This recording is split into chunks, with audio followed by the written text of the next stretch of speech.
شاب راح فرح الاكس بتاعته، راح يوم فرحها في القاعة، واللي عمله ما يخطرش على بال جن حتى.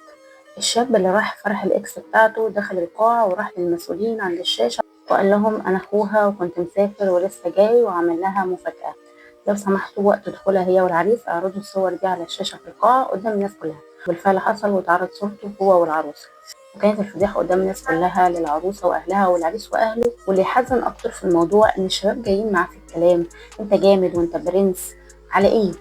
يعني هو أنت كده راجل؟ شايف نفسك كده راجل يعني؟ إيه كمية الغل ده؟ أنت عايز حد يقولك بصوته مشيماء يا غلو؟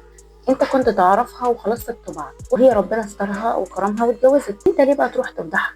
ده ربنا قال من ستر مسلما في الدنيا ستراه الله في الدنيا والآخرة. اللي انت عملته ده كبير قوي عند ربنا، وربنا باذن الله هيفتحك قدام الناس كلها في اعز ما ليك عشان تحس باللي انت عملته.